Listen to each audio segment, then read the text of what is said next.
It has a basically a general extension of what has happened in commodities, and it has been a long felt need by investors. It may be that still some few brokers may continue to make noise about it, but most brokers are used to it. They have trading going on in commodities till 11:55 p.m. and that's why I don't see any reason at all. The other side is also interesting is that in GIFT City, Gandhinagar, BSE started India International Exchange.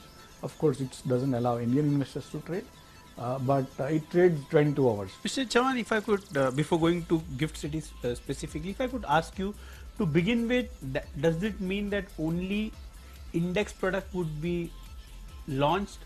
What is that? Is there any communication between both the exchanges, you and NSE? What is that the markets can expect, say, come October 1st? Would there be only a single product to begin with? Currently, we all know RBI has just formed a committee. So what is going to be the roadmap like? Basically, what has been allowed is derivatives in equities, which includes index as well as stock futures, stock options and all.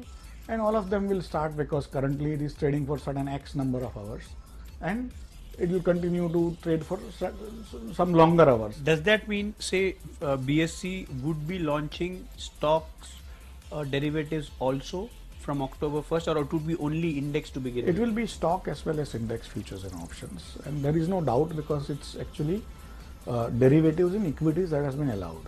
Okay. Mr. Chauhan, if I could ask you, the other challenge which perhaps market regulator SEBI has been communicating or speaking to the exchanges is the whole process of settlement, because we as a country or equity markets are always known for the robust settlement that we have.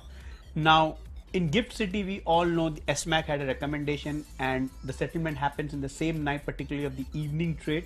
Now, NSE has gone ahead and communicated to the brokers that perhaps the settlement can happen with the next day morning's trades, which would be perhaps T+1. What is BSE's stand and is there any clarity emerging on the same? GIFT City is a very prestigious project and it was allowed to do two settlements in a day. It's basically the morning trades settle in evening and the evening trades settle next day, but they don't get merged with the next day's settlement. So effectively, in a sense, India International Exchange does two settlements in a day without merging, and that is in a sense reducing the overall risk, and that's why probably SMAC would have given that kind of recommendations. Mr. Chauhan, again, before going to the GIFT City specifically, on the domestic front, October 1st would also be a crucial date because that is where a single license regime would also roll out. Players like you will come into commodities. You're on record saying you're coming out launching a commodity exchange. How close or what is the preparations like? And October 1st, what is the first commodity product that we can expect from BSE stable?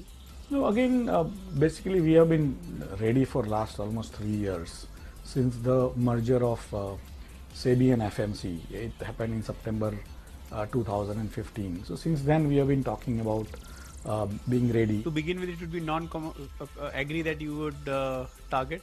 To begin with, we want to basically focus on where currently the liquidity is, and that is basically in commodities which are energy or precious metal or other metals, and later on we may consider going into other areas including agri. Mr. Chauhan, GIFT City is one thing which you have nurtured very close and seen very closely. Now we all know how established when it comes to the IFSC operations in GIFT City of BSE's subsidiary has been.